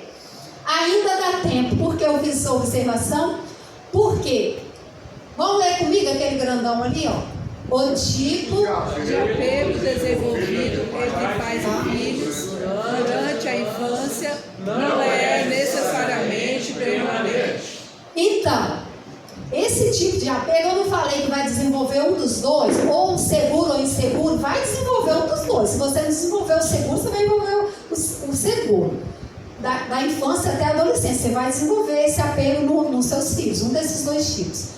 Só que esse apego, tanto o seguro como o inseguro, ele não é permanente, ele pode ser transformado, né, trabalhado ao longo da vida, ao longo do tempo. Né? Então, assim, ainda dá tempo, foi aquilo que eu falei, até me adiantei um pouco, de você poder reconhecer seus erros, conversar. Se você tem consciência que você fez algo, talvez você nem tenha consciência. Talvez você nunca nem conversou isso com seu filho, mesmo que você não ache que você fez nada, conversa. Ah, filho, aqui ó, nunca te perguntei isso, mas vem cá. Alguma vez você se lembra quando você era criança ou agora mesmo, que eu já fiz alguma coisa que te magoou, que te deixou triste, muito, né, que isso ainda... E aí perguntar, porque às vezes a gente esquece, porque quem bate às vezes esquece, não é quem apanha não. Então não custa, né, conversar e perguntar desse diálogo aberto. Então assim, dá tempo, né, de vocês ganharem o coração dos seus filhos, reconhecer, pedir perdão, perdoar, mudar comportamentos ruins e restituir, né? Então assim, é um caminho do perdão, né? Quando você vai se consertar com alguém, você não pede perdão, você não perdoa, depois você restitui, né? Porque às vezes você ficou tão mal ali, fez alguma coisa ruim com a pessoa, depois você quer restituir aquilo, depois que vocês conversam, chega um acordo, um perdoa, o outro, ok, não sei o quê. Aí às vezes você depois dá um presente a uma pessoa, sei lá, restitui de alguma forma, faz um agrado, né? Para ir restituindo aquilo que você causou na vida da pessoa. Não é querer comprar, vocês já conversaram, já se acertaram. É uma forma de restituição, de agradar a pessoa. Para refletir, pais, como está o seu amor que ensina? E a sua relação afetiva com seus filhos? Só para refletir, tá, gente? Você criou um vínculo emocional com seus filhos desde o início ou está esperando eles crescerem para exigir deles respeito e obediência? Às vezes, né, o pai nunca deu afeto, nunca deu nada, depois que o menino cresce, ele quer que ele obedece, ele quer que ele ama, que ele respeite. Então, vocês ensinam os seus filhos ou terceirizam a educação deles para babá, para avós, para a escola, para a igreja? Gente, eu sei que todos nós precisamos trabalhar, né? Hoje em dia, sim, as mulheres, a maioria trabalha fora de casa e tal. Mas a gente tem que saber o que é tempo de qualidade, o que é quantidade de tempo. Às vezes a mãe passa o dia inteiro em casa com o filho e não tem um tempo de qualidade com o filho, ela só tem quantidade de tempo. Ela passa 24 horas com o filho, mas não faz efeito nenhum na vida dele. E às vezes a mãe só tem 2 horinhas, 3 horas com o filho todo dia, mas aquelas 3 horas que ela tem com ele, ela tem um tempo de qualidade ali. Então isso faz muita diferença. A gente não pode confundir, porque muitas vezes há críticas de que a mulher trabalha, deixa os filhos ali. Eu já trabalhei quando os meus filhos eram pequenos, sempre trabalhei assim fora. E assim, mas eu sempre eu aprendi isso, né? E tive essa preocupação de um pouco tempo que eu tiver, vai ser um tempo de qualidade. Então, não só a quantidade de tempo. E eu conheço várias pessoas, várias mulheres que eu conheço, que nunca trabalhou fora, criou os filhos ali tudo, e os filhos delas desbandeiraram tudo. Graças a Deus, os meus são filhos, caminho do Senhor, né? Eu tenho uma filha casada, meu filho vai casar agora o ano que vem. São umas bênçãos, né? E assim, não para minha glória, mas para a glória de Deus primeiro, tem agradecimento dele, mas a gente tentou fazer o melhor que a gente pôde dentro daquilo que a gente entende que é o melhor e que a gente aprendeu, né? Então assim, procura fazer isso, mesmo que você não tenha muito tempo com seu filho, mas assim, um pouco tempo que você tem, faça que esse tempo seja um tempo de qualidade. E você que tem muito tempo e é só quantidade de tempo, pensa nisso também, tá bom? Vocês dedicam tempo de qualidade a eles, ouvir com empatia, fazer algo que eles gostam, juntos, ou só quantidade de tempo? Estar presente só de corpo, só por estar, enfim. Vocês permitem que seus filhos passem o maior tempo, parte do tempo em frente às telas, celular, TV, videogame, para facilitar a sua vida, para que exijam menos a sua atenção? Falaremos disso mais adiante. Agora a adolescência, que é a última fase, não falei que eram 3? A adolescência é de 13, né? Vamos colocar, depois completou 13 anos, na verdade 12 anos já, né? Até 17. Deve-se oferecer o amor que exige. O amor que exige, né? Primeiro foi o amor dadivoso, que você dá tudo. Depois o amor que ensina na criança, né? Aí você ensina. Agora o amor que exige. A adolescência é uma transição, né, entre a fase da infância e da fase adulta. Todo mundo sabe, né? É um período de grandes mudanças físicas, emocionais e sociais. O adolescente, ele vive no limbo. O que é limbo, gente? Uma fronteira, né? É como se fosse uma fronteira, uma borda neurológica, social e moral. Freud fala que o adolescente, ele mata os pais emocionalmente. O que significa isso? Ele diz não ao mundo dos pais, porque ele está indo formar seu próprio mundo. Então, matar emocionalmente é nesse sentido. Então, o adolescente, ele vive com a sensação de não ocupar mundo algum. Ele está meio que, sabe, não estou em mundo nenhum. Eu não sou criança, não sou adulto. Eu sou o quê? Sou adolescente. Coitados, Então ele tem essa sensação de não ocupar mundo algum, porque ele está entre dois mundos, o infantil e o adulto. Ele vive como se ele tivesse um estado de espera prolongada em busca de sua identidade. Então é uma fase de indecisão, de indefinição e de incerteza, tá? Por isso essas crises de identidade. Diferença entre o cérebro do adolescente e do adulto. Olha para vocês verem, 12 anos lá em cima, 16 e 20. Então, por que o adolescente é diferente do adulto na forma de se comportar, de resolver problemas e de tomar decisões? A neurociência explica. O cérebro adolescente funciona diferente do cérebro adulto. As ações dos adolescentes são guiadas mais pela amígdala.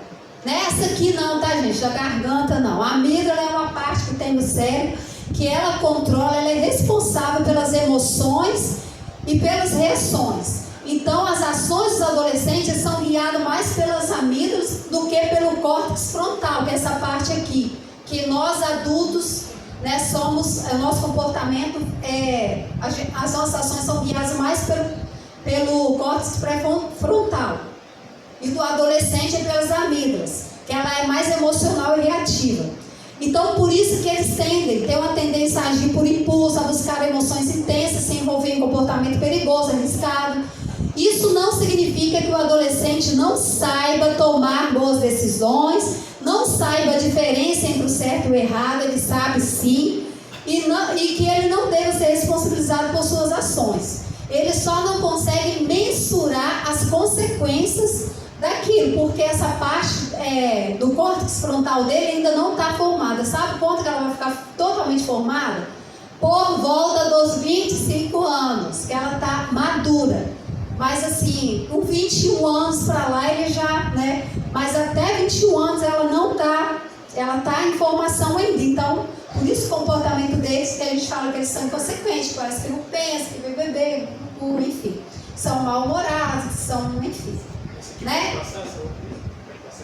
Agora eu passo. Então, é isso aí, ó. Já falei, né? Agora, outra coisa que acontece na adolescência é essa poda. Volta um pouquinho, por favor.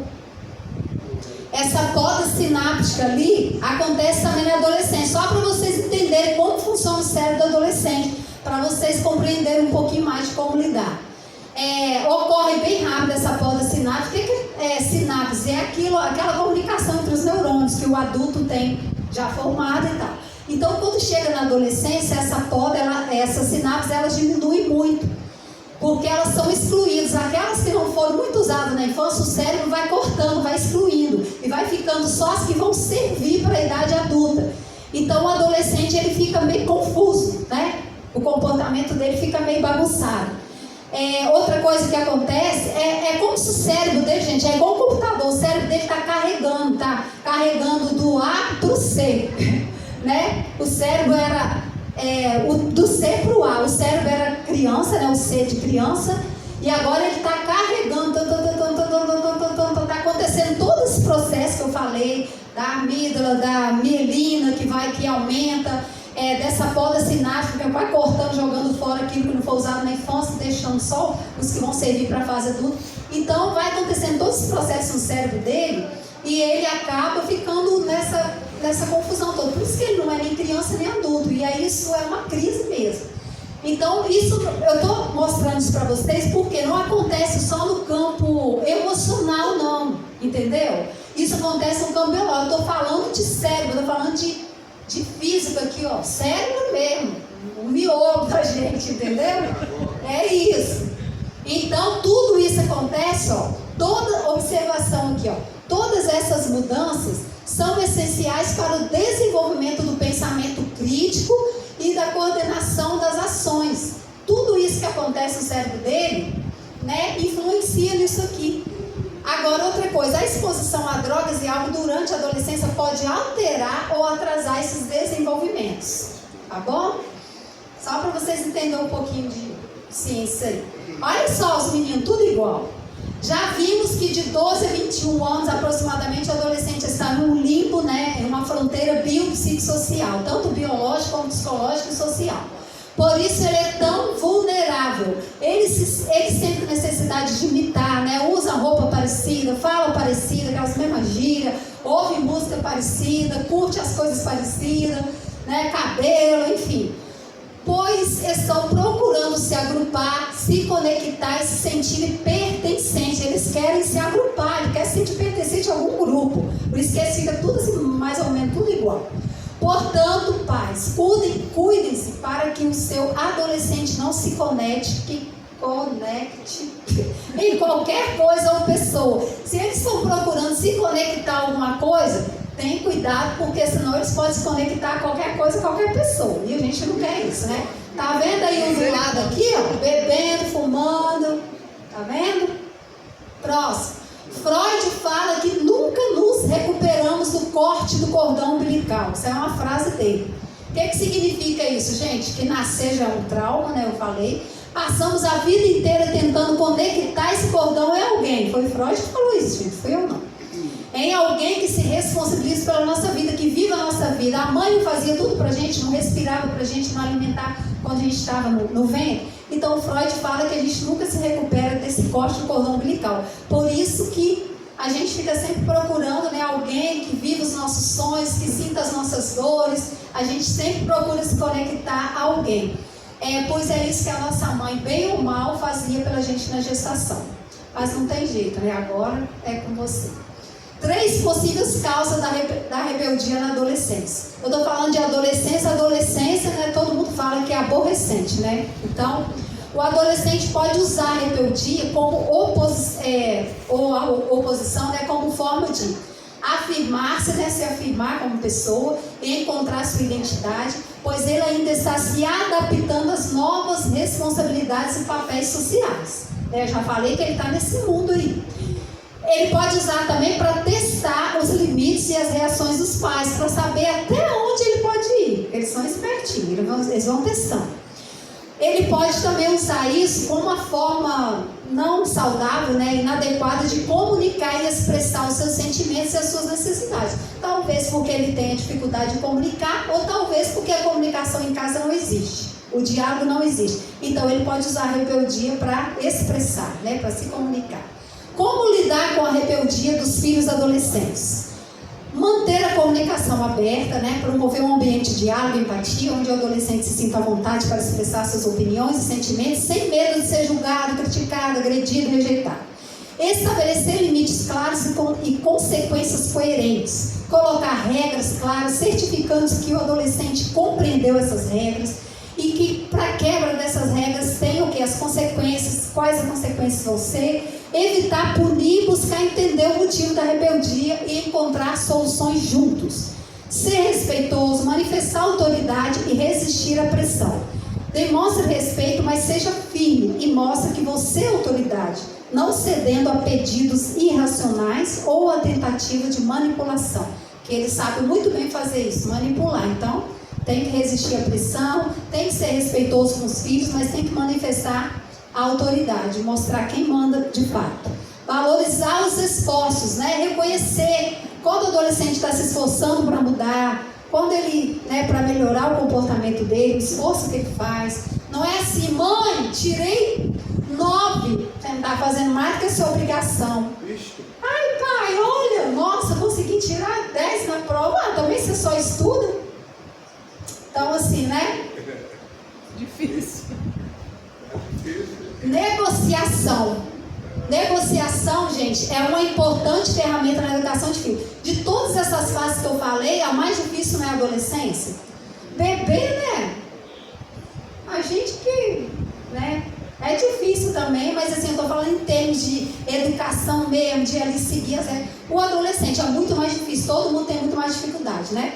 Então, a negociação, uma dica para vocês, é uma importante ferramenta na educação de filhos adolescentes. A negociação como um princípio de justiça. O adolescente já adquiriu uma autonomia comportamental, né? Você pode pegar o adolescente, sair arrastando pela rua e levar para a escola. A criança, você, não, mãe, não quero ir hoje, está frio, está chovendo. Não, meu filho, você vai. Aí você pega na mão e leva, né? Agora você vai pegar um menino de 15 anos, desse tamanho, com 1,80 m de altura, e vai arrumar ele à força, vai sair arrastando ele para ir para a escola. Não vai rolar, né?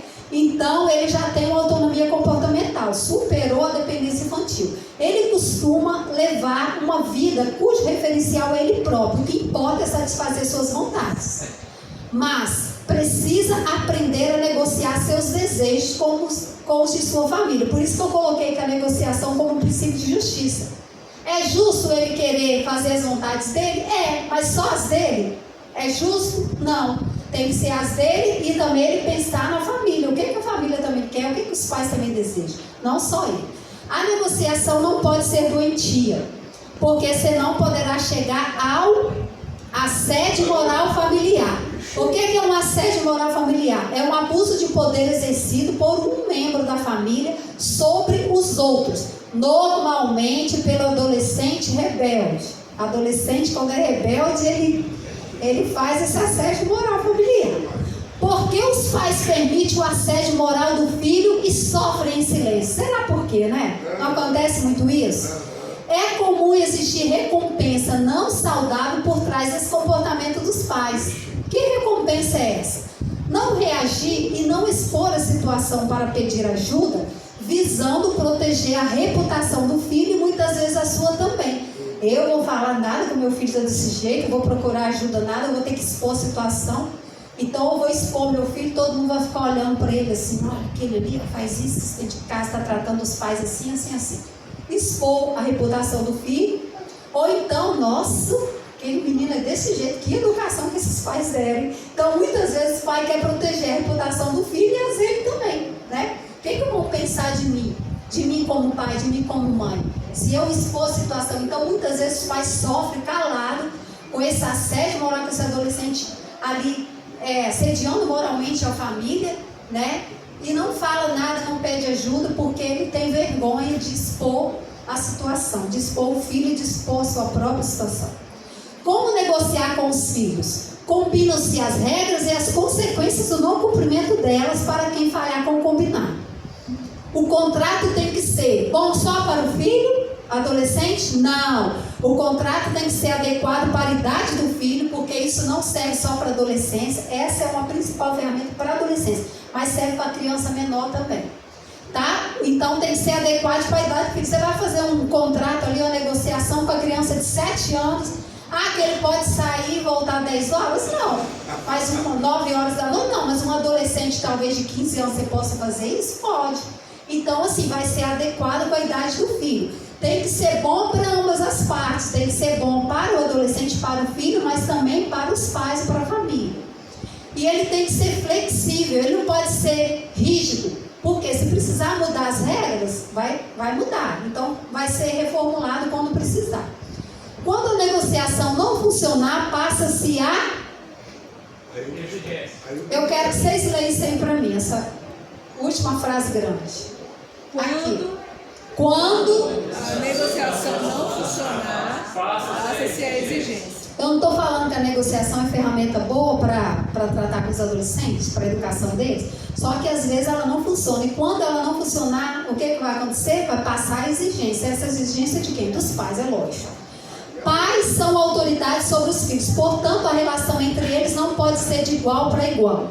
Acordos são necessários para uma relação harmoniosa, mas a autoridade dos pais deve sempre prevalecer, mesmo que eles desagradem os filhos. Observação: a negociação só deve ser feita quando for possível e saudável para toda a família.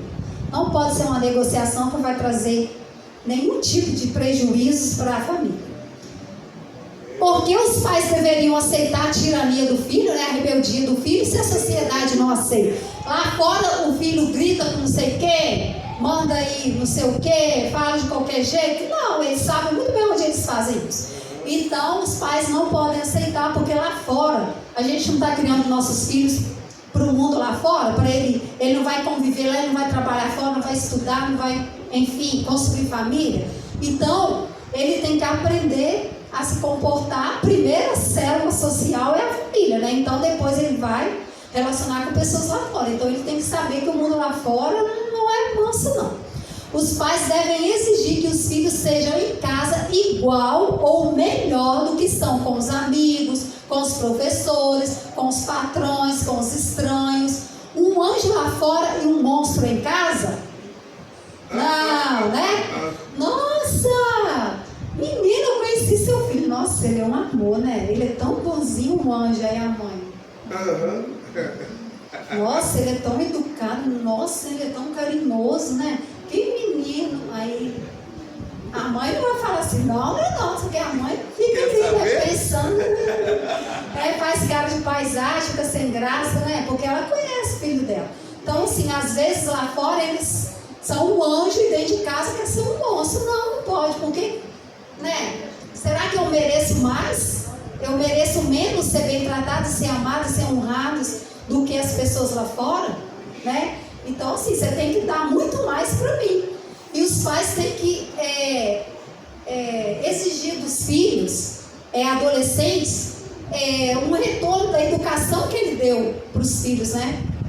Então, assim, tomara que essa educação seja boa, porque se ele for exigir uma coisa que ele não criou desde lá da infância, ele está... Vai passar vergonha. Vai passar vergonha. E agora, se ele deu, ele tem que exigir sim. Ah, não foi isso que eu te ensinei. Ele, o pai, os pais sabem quando ele deu uma boa educação, aí que ele vai exigir mesmo. Quando ele não deu, ele falhou e tudo, vai fazer aquilo que eu falei. Vai chegar e vai conversar, não é porque ele não deu, que lá atrás ele não tinha conhecimento, ele era uma pessoa talvez ímpio, ferida, teve lá os problemas dele, e ele fez algo errado, que ele vai ter que suportar esse filho rebelde o resto da vida, porque, agora você vai me aguentar, você não fez isso? Não, não é assim não, vamos conversar, eu errei, e aí dali pra frente vai começar a exigir do mesmo jeito, ok? A problemática atual: os adolescentes estão perdidos com a ausência de adultos, estão sozinhos dirigindo um carro sem saber dirigir, e os pais, a escola, o governo estão sentados no banco de trás assistindo.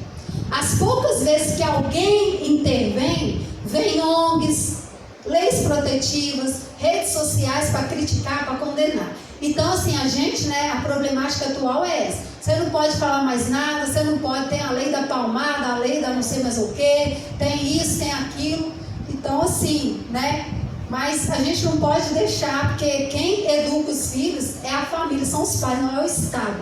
O Estado, ele quer controlar isso, né, mas com essas leis, tem as ONGs de proteção, mas na hora que está lá, perdido lá, que está lá, né, todo quebrado na vida, que aí tem que a polícia pegar, prender, bater. Então, assim, ninguém, né, vai fazer nada por ele. Agora, na hora que está corrigindo, eles querem. Dependendo da idade do crime, ainda vai buscar o pai.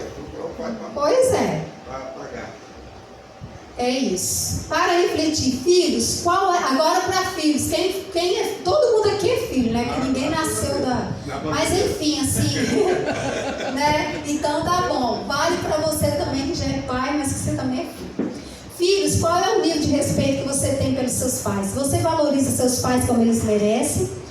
Os trata melhor ou pior do que trata seus amigos e outras pessoas? Pense nisso, tá, gente? É só para refletir. Você tem ouvido mais os seus pais ou as redes sociais, TV, professores, amigos? Você se comporta de acordo com a educação que recebeu dos seus pais? Melhor ou pior? Você coopera com seus pais naquilo que pode ou não ajuda em nada? Você se comporta de acordo com a educação que recebeu dele? Repeti. Você já parou para pensar na lei da colheita? Filho, Gálatas 6 e 7. Tudo que o homem plantar, isso também colherá. Lembra que você vai ter uma família, você vai formar uma família. Então, assim, tudo que você está plantando, você pode colher, tá? A gente já colhe coisas que a gente não plantou, né? Então, assim, vamos tentar plantar coisas boas para a gente ver se colhe mais coisas boas.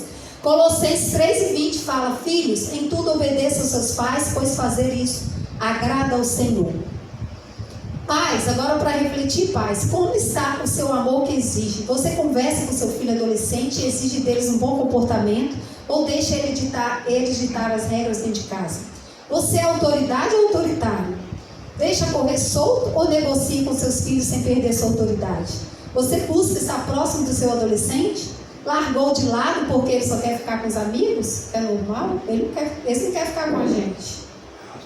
Não quer nem que leva mais na escola, não quer ir de van, tem vergonha. Então, você busca estar... Você ainda tem o coração do seu filho adolescente ou já perdeu? Você sabe com quem seu filho adolescente anda? Verifica se ele mente ou omite coisas importantes ou confia nele cegamente. Meu filho, ó, você não anda com aquele fulano lá não, tá? Talvez é o seu filho que está influenciando o outro por mal e você está falando que é o outro que não é para andar com ele, porque você, né? Então você confia nele cegamente. Ele fala que eu estou lá e você confia. Não, meu filho não mente, só que você também não vai verificar. Não, mãe, eu vou para a casa do irmão, do filho do irmão, sei lá, quem, um amigo que é da igreja, né? Às vezes fala que é algum adolescente que é aqui da igreja, que está na casa dele e tal. Só que você confia, só que você nem liga para saber, fulano falou que está aí, ele foi mesmo e tal. Não, porque você confia nele cegamente, mas o adolescente mente, tá bom? Mesmo que ele seja crente mesmo, assim, entendeu? Então, assim, tem que ser ali monitorado, né? Ele pode até assim ficar, poxa, você não confia em mim, não ligou para saber se eu estava lá. Não, meu filho, estou fazendo meu papel de pai.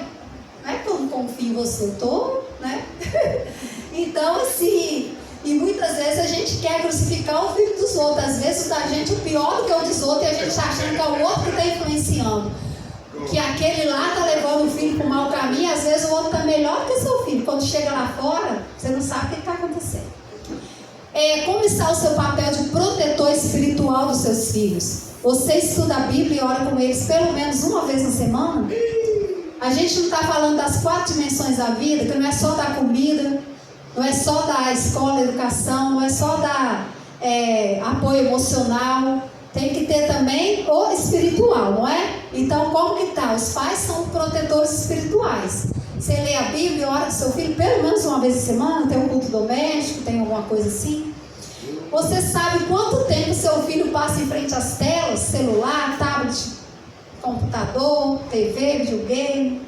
Agora, né, eu falei toda hora, a gente vai falar disso mais pra frente. Vamos falar um pouquinho do uso das telas. Rapidinho, porque eu acho que o meu tempo já acabou. O tempo de uso das telas recomendado pela Organização Mundial de Saúde para criança de 2 anos é 0 hora. Criança de 2 anos não pode ter contato com telas, 0 hora. Para crianças entre 2 e 5 anos, no máximo 1 hora por dia. Para adolescentes entre 12 e 18 anos, no máximo 3 horas. Isso não sou eu que estou dizendo, é a Organização Mundial de Saúde. E ela fez isso porque as pesquisas, né, os neurocientistas pesquisaram e foram ver o que tudo isso causa no cérebro da criança, no desenvolvimento. E não são coisas boas. Então, a Organização Mundial de Saúde estabeleceu isso aí. Esse limite inclui tudo, tá? Celular, tablet, tal, o tempo que ele fica na escola, na casa do amigo, não é só quando ele está ali perto de você, incluindo tudo. Os impactos negativos do contato precoce e do uso excessivo de telas durante o desenvolvimento do bebê, da criança e do adolescente. Problemas cognitivos e intelectuais, eu não vou ficar falando muito porque já passou o meu tempo, mas é só pontuar para vocês rapidinho. Então, por que a Organização Mundial de Saúde estabeleceu essas horas? Eles foram fazendo exames, né, de imagem do cérebro das crianças e foram vendo comprometimento e desenvolvimento. Então, causa o quê? Problemas cognitivos intelectuais, que é o atraso na linguagem, né, da fala verbal e não verbal, dificuldade de atenção, concentração e memória, redução da imaginação e da criatividade, queda do rendimento escolar, dificuldade de aprendizagem, dificuldade de seguir instruções. Nos problemas físicos, não é só cognitivos, visão, problema de visão, fadiga ocular, síndrome do olho seco e miopia, tá bom? Problemas motores, falta de movimentação da atividade física, que pode gerar o quê? Obesidade, um monte de coisa. Problemas nutricionais, porque na hora que o menino está lá na tela, ele não come direito, só quer comer porcaria, então alimentação ruim, não nutritiva. Obesidade por causa do sedentarismo, ele não se movimenta. Problema de sono, né? Porque a luz emitida pelas telas pode interferir no ciclo do sono e causar dificuldade de dormir e insônia. Problemas sociais, a redução do tempo dedicado às interações sociais ali com outras pessoas, outras crianças, outros adolescentes, outras pessoas, importantes para o desenvolvimento de habilidades sociais, leva a dificuldade de interagir com outras pessoas, socializar, né? Então, isso acaba baixando a capacidade e a tolerância a frustrações. Isolamento social, perda de contato com o mundo real, porque acostuma ali, né? Aquela coisa muito rápida, só de tela a tela. Eu já conheço algumas pessoas que estão com dificuldade até de perder uma família por causa disso, se viciou tanto em coisa que não consegue mais conversar, não consegue socializar. Se tirar as telas da pessoa, ela não tem mais nada para conversar, ela não sabe interagir com as pessoas, de tão viciada que ela ficou. Tanto marido como mulher. Qualquer mulher, criança, mas a gente está falando de criança e adolescente, então no desenvolvimento, como que prejudica? Problemas mentais e emocionais, problemas de desenvolvimento cerebral, que eu mostrei aqui, né, que pode alterar, irritabilidade, aumento do risco de ansiedade, depressão, transtorno do humor, transtorno de comportamento, dependência digital e tecnológica, que é aumento da necessidade de usar as telas, né, e de controlar esse tempo, aumento, enfim, desregulação emocional, transtorno de atenção, baixa autoestima e problemas espirituais. Eu botei só uma frasezinha para resumir tudo: somos aquilo que comemos. Se a gente está ali só redes sociais, isso, aquilo, você não sabe nem o que seu filho está vendo, nem o conteúdo, não está monitorando, a gente não sabe, né, o que ele está se alimentando ali. Então, se for de coisas boas, amém, né? E se não for. Recomendações para o uso saudável das telas: limitar o tempo de uso, especialmente para crianças menores de 5 anos. Monitorar o uso, selecionando conteúdos educativos e adequados à idade da criança e do adolescente. Definir os horários específicos para o uso, proibindo nos horários de dormir e horário de refeição, que não é o horário de ficar com celular, nem com nada, né? O horário da refeição ali, família, a gente faz a mesa, né? Então é o horário que você tem que ir ali, tá comendo junto, conversando, e a hora de dormir é a hora de dormir. Então, nesses horários proibido, mas aí você vai definir os horários e o tempo. Promover momentos de desconexão das telas para interação familiar, às vezes um joguinho, vamos jogar aqui a dedonha, dominó, sei lá o que, né? O horário de receber visita, às vezes a visita vai em casa, vai e volta, o menino nem viu. A visita foi lá e nem viu seu filho, nem viu. Sei lá, pode ser a avó, o tio, o menino nem saiu do quarto. Então, né, na hora que chegar a visita aqui, você vai interagir, você vai conversar pelo menos um pouco e depois você volta. Esse tipo de educação, né? Incentivar atividades que promovam o desenvolvimento de habilidades físicas, cognitivas e sociais, leituras, esportes, jogos e aquelas que envolvem contato e interação com brinquedos, com a natureza, com outras pessoas. Buscar ajuda profissional caso haja sinais de dependência tecnológica ou outros problemas de saúde mental e emocional. Se você perceber, não sabe lidar, busca ajuda. Atenção, pais, seja um exemplo e evite o uso excessivo de tela em sua própria vida para que seus filhos não se sintam incentivados a fazer o mesmo, pois o uso moderado e adequado das telas traz benefícios para as crianças, Mas o uso excessivo pode trazer muito mais prejuízos do que benefício para o desenvolvimento. É lógico que, né, o uso das telas, da tecnologia traz benefícios, claro que traz para as crianças, para todo mundo, né? Não é ótimo, mas tem que ter o uso adequado. Agora, se usar de forma inadequada, vai trazer muito mais prejuízos do que benefício. Conclusão, amém?